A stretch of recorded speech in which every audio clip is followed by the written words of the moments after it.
성령 강림 12번째 주일 평화통일주일입니다. 다 함께 주님 앞에 나와 신령과 진정으로 예배합시다.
시편 67편의 말씀으로 함께 기도합니다. 굵은 글씨는 저와 여러분이 함께 읽습니다. 하나님, 우리에게 은혜를 베풀어 주시고 우리에게 복을 내려 주십시오.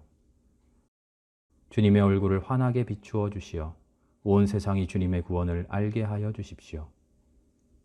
모든 민족들이 주님을 찬송하게 하십시오. 주님께서 온 백성을 공의로 심판하시니 온 나라가 기뻐하며 큰 소리로 노래합니다.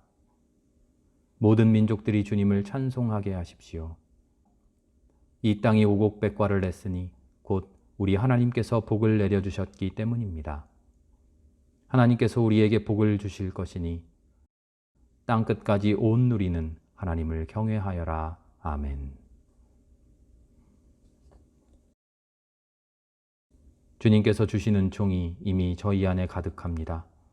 아름다운 인생을 주시고 좋은 가정과 귀한 교회를 주셨습니다. 일용할 양식에 부족함이 없게 하셨습니다. 그러나 저희의 삶은 죄로 가득하니 주여 불쌍히 여겨 주옵소서. 이 시간 자기의 죄를 고백하는 저희에게 자비를 내려 주옵소서. 주여 자비를, 주여 자비를, 주여 자비를 내려주소서. 주여 자비를, 주여 자비를, 주여 자비를 우리에게 주소서.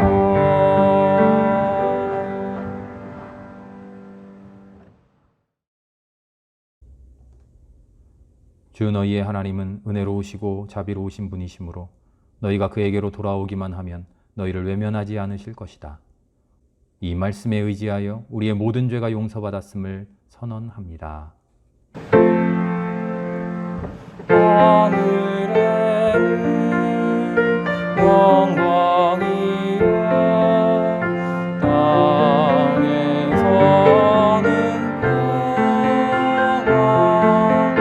평화, 영광, 할렐루야, 할렐루야.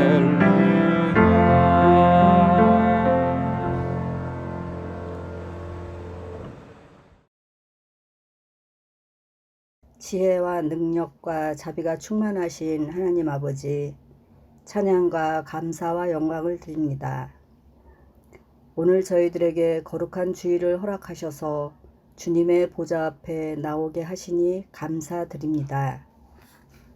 감히 주님 앞에 설 수 없는 죄인들이오나 그리스도의 은총을 힘입고 나왔사오니 크신 복과 은혜를 내려 주시옵소서. 사랑의 하나님, 지난 한 주간 동안에도 세상에 살면서 주님을 기쁘시게 하지 못하고 믿음이 부족하여 주님의 말씀대로 살지 못한 것 모든 죄를 주님께 회개하오니 용서하여 주시옵소서. 전능하신 하나님, 이 나라와 민족을 지켜주시옵소서. 지금도 코로나19로 인하여 지치고 힘든 상황을 겪고 있습니다.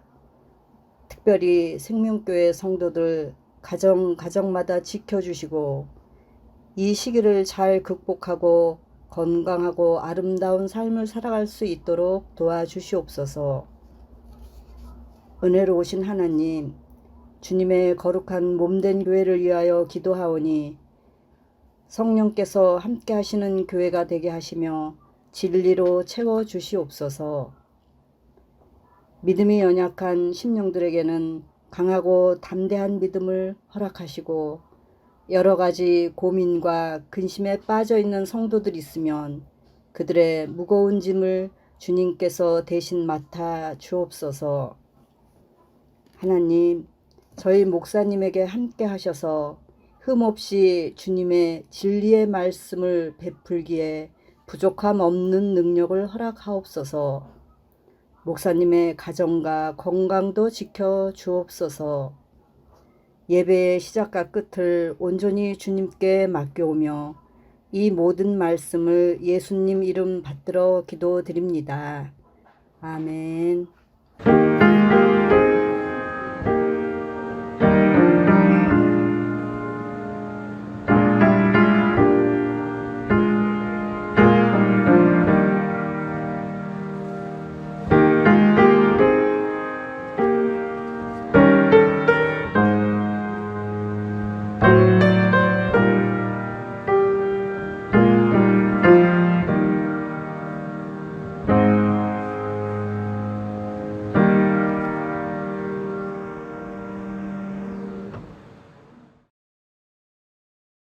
오늘 나눌 말씀은 요한복음서 2장 13절에서 18절까지의 말씀입니다.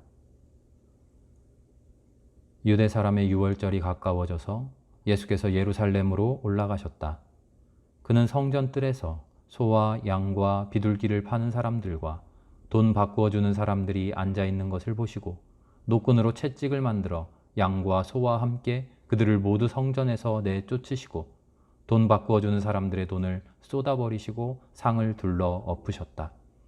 비둘기 파는 사람들에게는 이것을 걷어치워라, 내 아버지의 집을 장사하는 집으로 만들지 말아라 하고 말씀하셨다. 제자들은 주님의 집을 생각하는 열정이 나를 삼킬 것이다 하고 기록한 성경 말씀을 기억하였다.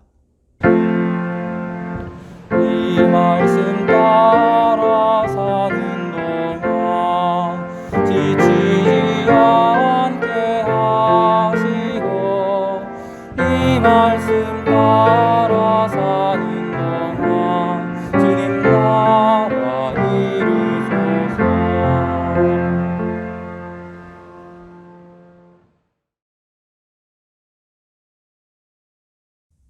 할렐루야, 생명교회 교우 여러분 반갑습니다. 8월부터 우리 하나님의 자녀가 된다는 것이 무엇일까라는 그런 물음을 가지고 요한복음을 한 장 한 장 읽어가는 중입니다. 요한복음 1장의 대전제를 통해서 우리는 신앙과 믿음 그리고 구원이라고 하는 것이 어떤 교리적인 명제를 외우는 것 그리고 이해하고 받아들이는 것 그런 수준의 문제가 아니라는 것을 이야기 나눴습니다.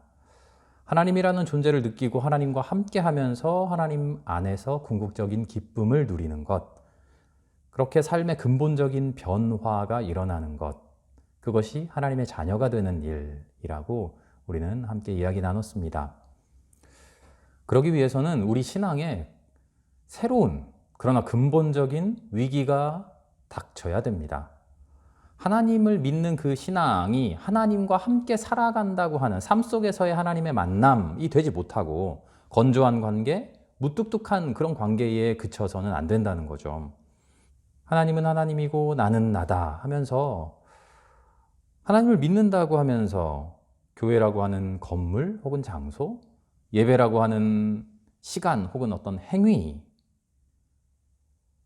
그 속에서만 하나님을 만나는 듯 하고 실제적인 삶 속에서는 하나님과 아무 상관없는 그런 삶을 살아가는 신앙, 그런 신앙의 위기가 와야만 한다. 그 신앙의 위기가 안 오면 그런 신앙으로 만족하며 살아가면 안 된다. 그 신앙 속으로 하나님께서 들어오셔서 말씀하셔야 됩니다. 너 나 진짜로 믿는 것 맞아? 그 물음에 직면해야 됩니다. 하나님이 나를 진짜 사랑하시나? 하는 그 물음이 우리의 삶에 닥쳐야 됩니다. 하나님이 나는 너 모른다 하시는 그런 매정한 말씀을 우리에게 던지시는 순간, 그 순간이 우리에게 와야 됩니다. 나는 하나님 믿는다며 살아왔지만, 주여 주여 하며 살아왔지만 하나님은 그런 나를 몰라보시는 나의 신앙의 근본적인 위기 직면, 그런 사건이 우리에게 일어나야 합니다. 그래서 우리가 근본적인 고민 속으로 들어가야 됩니다. 내 신앙이 올바른가? 나는 지금 잘 믿고 있는가? 그런 위기, 그 위기를 하나님 주시는 은혜로 극복해낼 때 내 신앙은 한 발 한 발 성숙해져 가는 것이죠. 지난주 가나의 혼인잔치에서 나는 너와 관계가 없다. 그렇게 매정하게 말씀하신 예수님. 관계 없음의 이유를 오늘 다시 한번 보여주십니다. 6월절을 맞아서 예수님이 예루살렘으로 올라가셔요. 이스라엘 사람들에게 6월절은 정말 중요한 가장 큰 명절입니다. 오늘이 8월 15일 우리 광복절이죠. 해방을 맞은 날입니다. 6월절도 이스라엘 백성에게 해방된 날입니다. 이집트의 압제를 하나님의 구원의 손길로 벗어나게 된 그날을 기념하는 것이죠. 그래서 이 날이 되면 그 언제보다도 더 하나님의 구원을 찬양합니다. 바로 그때 성전을 찾아가신 겁니다. 예수님이 성전에서 어떤 사람들을 마주쳤을까요? 하나님의 구원에 감격한 사람들, 하나님 우리 구원해 주셔서 고맙습니다. 나는 어떻게 이 구원의 삶을 살아갈까요? 뜨거운 신앙으로 불붙는 사람들, 그런 사람들 만나야 되는 거 아닙니까? 그런데요, 예수님은 성전에서 그런 사람들을 만나는 게 아닙니다. 장사꾼들을 만나셨어요. 소를 파는 사람, 양을 파는 사람, 비둘기를 파는 사람, 동전 바꿔주는 사람. 사실 성전 앞에 이런 장사꾼들이 있으면 참 편해요. 율법에 따라서 제사를 드려야 되는데 속죄 제물, 화목 제물 바쳐야 되는데 바치는 제물이 소, 양, 비둘기 같은 짐승들이잖아요. 명절을 맞아서 예루살렘 성전으로 오는데 모든 사람들이 성전 바로 옆에 살지 않아요. 몇 날 며칠 걸려서 때로는 한 달, 두 달 걸려서 순례하며 성전을 찾아 걸어오는 거죠. 그런데 그때 내가 드려야 할 제물을 짊어지고 소를 끌고 양을 끌고 그렇게 올 수가 없잖아요. 그래서 성전 앞에서 그 사람들이 장사꾼들이 소를 가지고 양을 가지고 비둘기를 가지고 기다리는 겁니다. 돈만 들고 오면 살 수 있는 거죠. 참 편리하죠? 환전도 그렇습니다. 돈을 바꿔주는 거요. 이스라엘 성인 남성들은 누구나 다 성전세를 내야 돼요. 1인당 반세겔이라고 합니다. 은으로 한 6g 정도 된다는데요. 당시 일상적인 화폐로 2데나리온이라고 합니다. 한 데나리온이 노동자의 하루 품삯이라고 하니까요. 이틀 열심히 일하면 벌을 수 있는 정도의 세금을 매년마다 성전에 내야 됩니다. 그런데 문제는 이 반세겔이라고 하는 성전세를 당시 제사장들이 반드시 두로에서 생산된 두로의 세겔 동전만 가지고 내야 된다. 이렇게 정해놨다는 거죠. 우리 헌금할 때 어떻게 하나요? 물론 그 돈 자체에도 우리 마음을 담죠. 깨끗한 새 돈 어쩌다 생기면은 이거는 헌금해야지 하고 따로 지갑 안쪽에 깊이 넣어놓잖아요. 예전에 어르신들은 헌금하기 위해서 꼬깃꼬깃한 돈을 다리미 물 뿌려가지고 깨끗하게 빳빳하게 펴셨다는 그런 이야기도 우리 많이 들었습니다만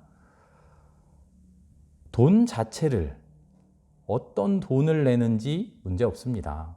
10,000원짜리 내는 거하고 1,000원짜리 10장 내는 거하고 하나님이 구별하시나요? 아니죠. 그 정성을 보시고 마음의 중심을 보시잖아요. 우리는 정성을 다하고 신앙을 가지고 감사한 마음으로 헌금합니다. 그런데 만약 갑자기 우리 교회가 교회법을 새로 만들어서요. 그럴 일 없습니다만 앞으로는 모든 헌금을 달러로 내야 된다. 그것도 100달러짜리로만 내야 된다. 이렇게 법을 정했다고 합시다. 그리고 모두가 그 법을 받아들였어요. 그럼 무슨 일이 일어날까요? 당장 외환은행 달려가야죠. 혼란이 올 겁니다. 달러를 어디서 구할 것이며 신앙의 계획대로 그리고 살림살이 형편에 맞게 하나님께 드리던 헌금을 봉헌을 100달러 내라 뭐 이렇게 해놔버리면 그거 맞춰서 내는 일이 얼마나 어려운 일이 되겠습니까? 아마 교회 입구에 달러 바꿔주는 사람 등장하지 않을까요? 매일매일 교회 와가지고 나 달러 못 챙겼는데 자기야 나 달러 좀 바꿔주면 안 돼? 그런 사람들 생기죠. 토요일 날 저녁에 긴급히 전화해서 누구 집사님 나 달러 못 바꿨는데 어떡해? 나 내일 달러 좀 바꿔줘. 성전 앞에 돈 바꿔주는 사람들이 바로 그런 일을 하는 사람들이었어요. 두로 세겔로만 내어야 되는 성전세. 어디서 구할 길 없는데 성전 앞에서 두로 3개를 가진 사람들이 딱 기다리고 있는 겁니다. 소와 양과 비둘기를 파는 사람들, 동전 받고 주는 사람들, 이 사람들은 단순히 장사꾼들이 아니에요. 성전이 귀한 곳인데, 거룩한 곳인데 감히 거룩한 곳에 와가지고 시장통을 만들어 놨다? 그렇게 생각할 일이 아닙니다. 하나님을 섬기고 하나님을 예배하는 일을 수월하게 할 수 있도록, 성전의 귀한 일이 원활하게 돌아갈 수 있도록 돕는 사람들인 것이죠. 그런데 예수님은 그런 도움의 손길을 뒤엎어버리는 겁니다. 좋은 뜻에서 시작한 일입니다. 하지만 그것이 본질을 침해할 수 있다? 둘러엎어야 됩니다. 없애버려야 됩니다.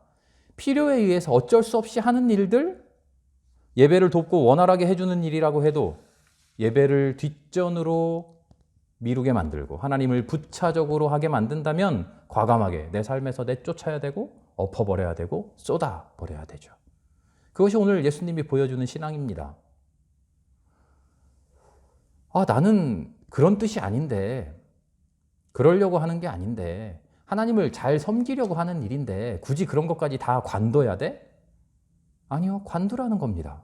왜요? 하나님을 생각하는 그 생각, 거기에 집중하라는 거죠. 하나님을 잘 생각하기 위해서, 하나님의 뜻을 잘 알기 위해서 하는 일입니다. 그런 변명에 불과하다는 겁니다. 본질에서 가장 중요한 것에 집중 또 집중하자는 거죠. 예수님이 묻는 겁니다. 당신의 신앙은 어떤 신앙입니까? 당신의 신앙은 어떤 신앙입니까? 하나님이 중요합니까? 아니면 하나님께 바치는 제물이 중요합니까? 하나님께 순종하는 내 마음이 중요합니까? 아니면 마음의 표시인 세금이 중요합니까? 당신의 신앙생활의 초점은 어디에 맞춰져 있냐 하는 거죠. 예수님의 물음이 바로 그것입니다. 하나님을 잘 섬기기 위해서 난 이런 일도 하고 이런 일도 하고 이런 일도 합니다. 그런데 이 일이 하나님을 섬기는 일에 조금이라도 소홀해질 틈을 준다면 과감하게 버려버리자는 거죠. 그런 마음을 가지고 하나님을 생각하자는 겁니다. 오늘 읽은 마지막 절을 보면 제자들이 시편의 말씀을 기억해내요. 그리고 그 말씀을 역설적으로 이해합니다. 주님의 집을 생각하는 열정이 나를 삼킬 것이다. 시편 69편 9절의 말씀이죠. 나는 주님의 집을 생각합니다. 열정을 가지고 생각합니다. 그런데 그 열정의 방향이 어디를 향합니까? 무엇을 향한 열정입니까? 앞에 예수님이라고 써붙이고 교회라고 써붙이면 모든 열정이 다 인정받습니까? 다 오케이입니까? 뉴스에서 인터넷에서 오늘도 매일매일 보지 않습니까? 무슨 교회라고 써붙이고 하나님의 뜻이라고 하나님의 명령이라고 써붙이면서 사람들이 벌이는 말도 안 되는 일들이 연이어 보도되지 않습니까? 오늘도 광복절이라고 하나님 써붙이고 수많은 사람들 광화문에 모인답니다. 그 열정이 얼마나 대단합니까? 하지만 그 열정, 어리석은 열정, 하나님을 제대로 바라보지 못하고 그 부차적인 것에 집중하는 그 어리석은 열정, 그 열정이 그들을 삼켜버릴 것이다. 제자들은 이 말씀을 기억해내는 것이죠. 땅이 거대한 입을 열어서 고라와 그 일당들을 삼켜버린 것처럼 어리석은 열정을 가진 사람들, 그 열정이 스스로를 삼켜버릴 것이다. 열정이 중요한 것 아닙니다.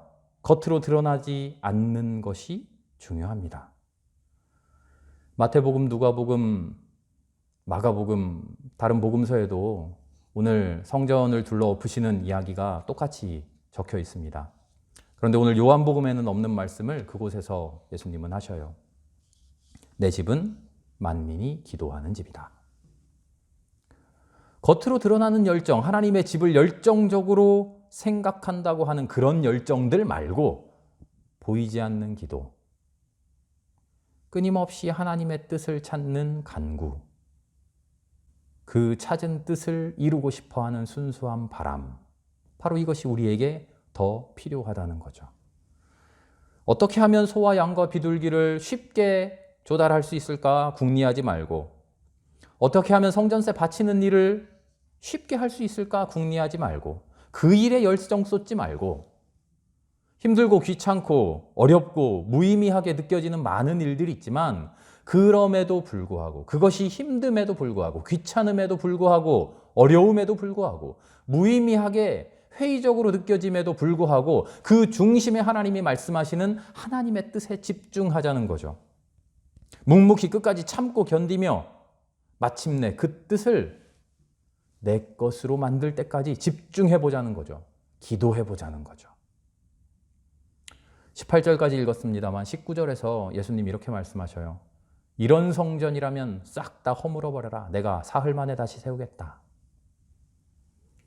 사흘이라는 것은 예수님의 부활을 상징하는 그런 상징이기도 합니다만 마침내 부활에 이르도록 묵묵히 끝까지 참고 견디며 마침내 십자가 죽음을 뚫고 돌파하시는 예수님의 그 기도 같은 삶.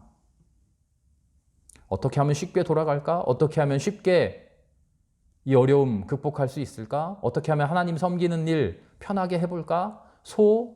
성전 앞에서 사면 되지. 세금, 동전, 성전 앞에서 바꾸면 되지. 그런 생각 말고, 그런 생각에 집중하지 말고, 그런 어려움에 고민하지 말고, 그런 것들은 끝까지 참고 견뎌버리고 더 중요한 일, 십자가에서 온 백성을 구원하는 일, 거기에 집중하자는 거죠. 예수님이 그 일을 내가 다 해냈다는 거죠. 그런 성전 허물어버리고 내가 보여주는 삶으로 보여주는 참된 기도로, 묵묵한 기도로 보여주는 그 길을 가자. 예수님의 오늘 말씀입니다. 사도 바울은 고린도전서 6장에서 이렇게 말씀하셔요. 우리의 몸은 우리 안에 계신 성령의 성전이다. 또 로마서 12절에서는 이렇게 말씀하셔요. 우리 몸을 하나님께서 기뻐하실 거룩한 산 제사로 바쳐라. 바울이 말하는 이 성전, 이 제물, 이것이 바로 오늘 예수님이 지적하고 있는 참된 성전, 참된 제물의 정체이죠. 바울은 그것을 올바르게 깨닫고 우리에게 권면하고 있는 겁니다. 성전이 뭘까요? 제물이 뭘까요? 그럴듯하게 건물 지어놓고 살찐 송아지 잡아 바치면 그게 성전이고 그게 제물입니까? 아닙니다. 하나님을 사랑하고 하나님의 뜻을 사랑하고 마침내 그 뜻대로 살아내는 것, 그것이 성전이고 제물이고 하나님을 섬기는 일이죠. 하나님을 기억하라고 성전이 존재합니다. 하나님을 기억하는 그 기억대로 살려는 내 의지, 내 마음, 내 각오, 그것을 다져주기 위해 제물이 존재하는 것이죠. 하나님을 성전에만 유폐시켜버리고 나는 그 성전에서 도망쳐서 내 멋대로 살 수 없다. 바울은 그렇게 말하는 겁니다. 내 몸 자체가, 내가 살아가는 내 존재 자체가 하나님의 집이다. 너 자체가 거룩해져야 된다. 재물을 바쳤으니 내 할 일 다 했다 하고 내 마음대로 살지 못한다는 겁니다. 내 삶 자체가 재물이라는 겁니다. 내가 거룩해져야 된다는 거죠.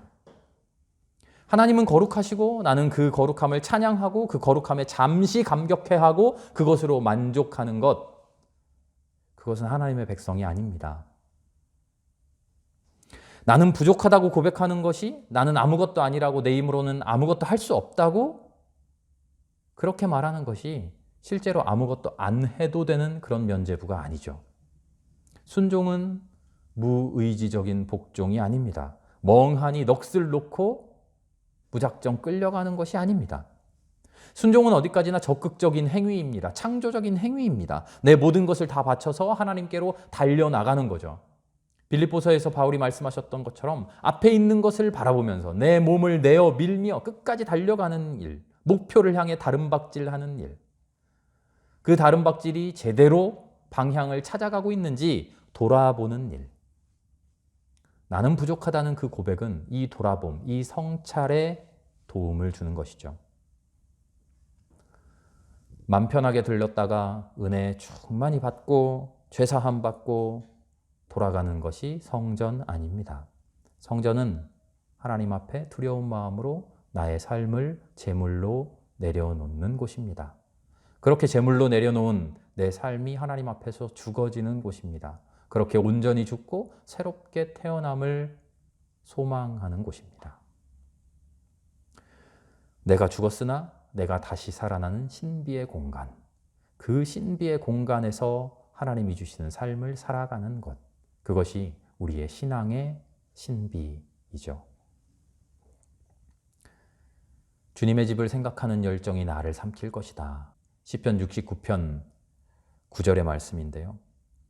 이어지는 말씀을 뒤이어서 쭉 읽어가다 보면 시인은 이렇게 고백합니다. 하나님의 말씀대로 산다고 하는 것이, 하나님의 뜻대로 산다고 하는 그 삶이 얼마나 모욕적인지, 세상으로부터 얼마나 조롱을 당하는지, 그 삶이 얼마나 힘든지, 하나님의 뜻대로 살아내기가, 버텨내기가 얼마나 고달픈지 시인은 고백하죠. 그런데 또 다른 한편으로 그래도 주님의 칭찬만을 바라며 그 모든 것을 이겨낸다고 그렇게 고백합니다. 눈이 빠지도록 하나님만을 기다린다고, 하나님만을 찬양한다고 고백합니다. 그 찬양이, 그 기다림이 주님께 황소를 바치는 것보다 더 기쁜 제물이 될 것이라고 확신합니다. 그리고 마지막으로 이렇게 말하죠. 하나님을 찾는 사람들아, 그대들의 심장에 생명이 고동칠 것이다. 우리가 살아가는 삶은, 우리의 심장에서 고동치는 생명은 하나님을 찾을 때, 그리고 그렇게 찾은 하나님과 하나 되었을 때, 하나님의 뜻대로 고동칠 때, 그때 비로소 참된 생명이 될 것입니다. 참된 생명으로 살아난 참된 성전된 나의 삶으로, 그 나의 몸에서 하나님을 온전히 찬양하는 우리 모두가 되길 기도합니다. 함께 기도하겠습니다. 주님 감사합니다. 우리에게 생명 주시니 감사합니다. 이 생명을 하나님이 주신 말씀으로 살아갈 수 있게 하시니 감사합니다. 하나님을 어디 딴 곳에서 찾지 않고 내 삶 속에서 찾을 수 있게 하시니 감사합니다. 그리고 그렇게 찾는 우리에게 다가와 만나 주시니 감사합니다. 마침내 하나님의 뜻대로 살아갈 수 있도록 우리 손 붙들어 주시니 감사합니다. 참된 성전 되게 하여 주시고 참된 제물로 주님 만나게 하여 주옵소서. 모든 말씀을 예수님의 이름으로 기도합니다. 아멘.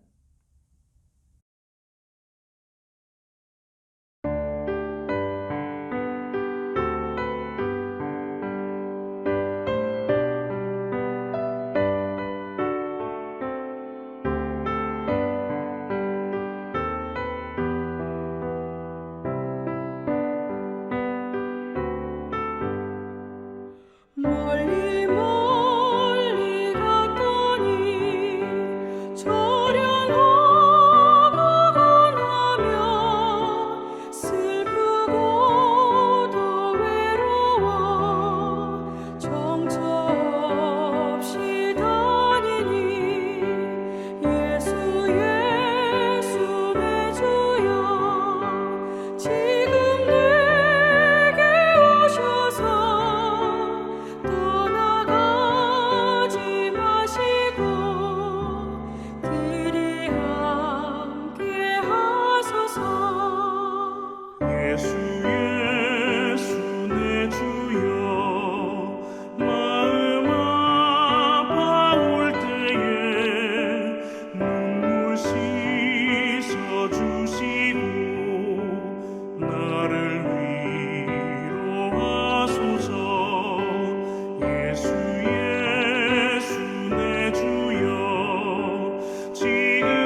하나님 감사합니다. 오늘도 주님 앞에 예배합니다. 하나님께 엎드리는 이 시간이 하나님을 만나는 시간 되게 하여 주시고 하나님께 헌신하며 봉사하는 마음으로 하나님을 사랑하는 마음으로 주님께 드리는 이 물질이 하나님의 나라를 만들어가는 귀한 미랄 되게 하여 주옵소서. 이 시간 주님 앞에 봉헌과 함께 우리 마음속에 있는 깊은 기도의 제목들 내어놓습니다. 하나님, 우리 욕심의 욕망들 고집하지 말게 하시고 하나님의 뜻 앞에 순종하는 우리들 되게 하여 주시옵소서. 하나님이 주시는 귀한 은혜와 은총만으로 기뻐하며 즐거워하는 우리들 되게 하여 주옵소서. 모든 말씀을 예수님의 이름으로 기도합니다. 아멘.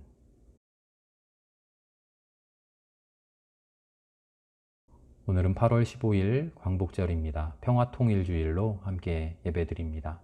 평화통일을 위한 하나님의 열정과 그리스도인의 삶의 헌신에 대해 깊이 묵상할 수 있는 오늘 하루가 되기를 바랍니다. 오늘 오후 3시에는 송암교회에서 평화통일 예배로 함께 모입니다. 함께 현장에서 모이지는 못하고 유튜브 영상으로 예배를 드립니다. 거리두기가 연장되어서 다음 주까지 온라인 예배로 드리게 되었습니다. 그런데 지금 확진자의 추세가 오히려 줄어들지 않고 2,000명 넘어가는 그런 상황이 이어지고 있어서 앞으로 어떻게 될지는 상황과 정부의 발표를 더 보아야 될 것 같습니다. 우리에게 주어지는 이 힘든 시간들이 하나님을 더 깊이 만나는 유례 없는 그런 기회로 삼아갈 수 있기를 바랍니다. 유튜브를 통해서 여러분들께 보내드리는 신앙교육에 꼭 시간을 내어서 참여해 주시기 바랍니다. 9월부터 예배 전 10시부터 10시 반까지 짧은 시간입니다만 신앙교육 시작하려고 합니다. 대면 예배 금지가 언제까지 될지 아직 모릅니다만 금지가 풀리는 대로 시작할 수 있도록 계획하고 있습니다. 모두 기도해 주시기 바랍니다. 9월 한 달간 동안 코로나로 인해 어려움 겪는 이웃들을 위해서 코로나19 특별 구제 헌금을 하려고 합니다. 1인 1만 원 헌금으로 모두가 동참해 주시기 바랍니다. 우리가 지난번 추수감사절을 통해서 또 인연 맺었던 쉼터 요양원 식구들에게 지원할 예정입니다.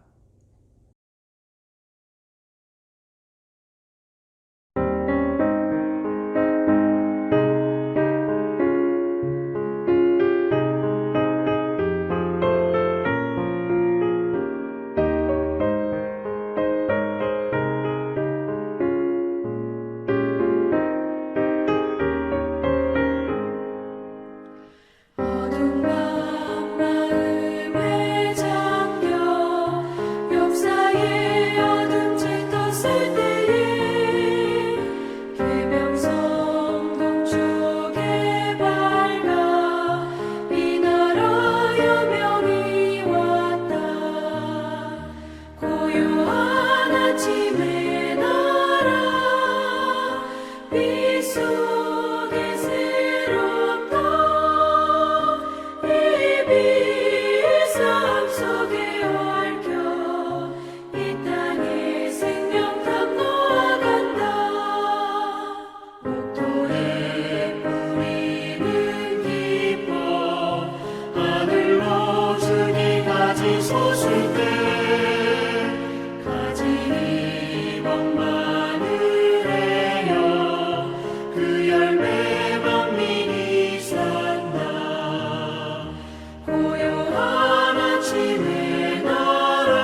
성부와 성자와 성령 삼위일체 되신 하나님의 무한하신 은혜가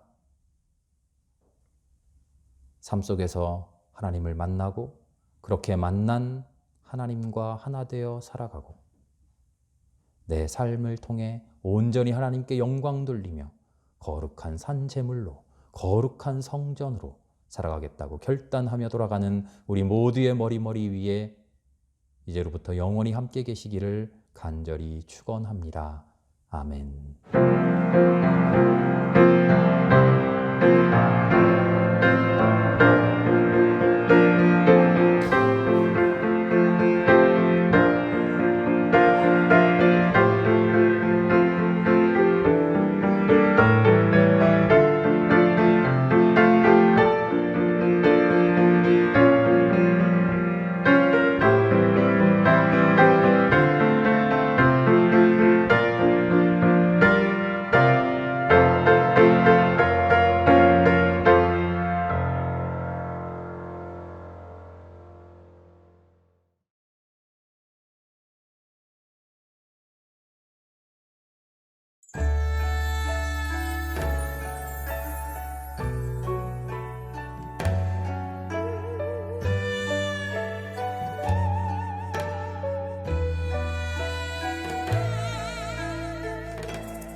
오늘 숨을 쉬는 것 감사, 나를 구원하신 것 감사,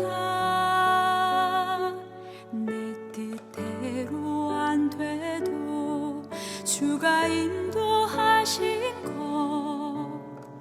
모든 것 감사, 내게 주신 모든 것 감사, 때론 가져가신 것 감사, 내게 고난 주셔서 주 뜻 알게 하신 것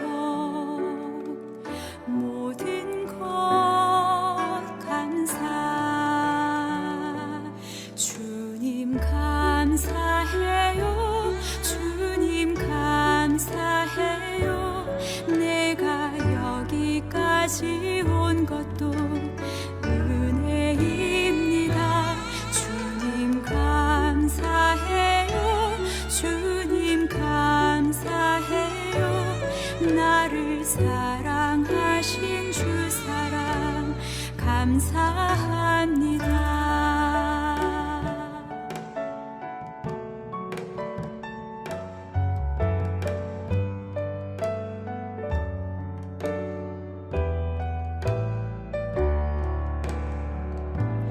항상 주 안에 있음 감사, 참된 소망 주심도 감사, 나 같은 사람도 자녀 삼아 주신 것 모든 것 감사, 주님 감사해요, 주님 감사해요, 내가 여기까지 온 것도 은혜입니다. 주님 감사해요, 주님 감사해요, 나를 사랑하신 주 사랑 감사합니다. 주님 감사해요, 주님 감사해요, 내가 여기까지 온 것도 은혜입니다. 주님 감사해요, 주님 감사해요, 나를 사랑하신 주 사랑 감사합니다. 나를 사랑하신 주 사랑 감사합니다.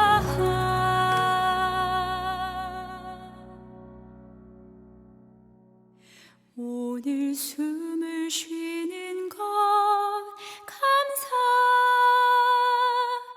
나를 구원하신 것 감사. 내 뜻대로 안 돼도 주가 인도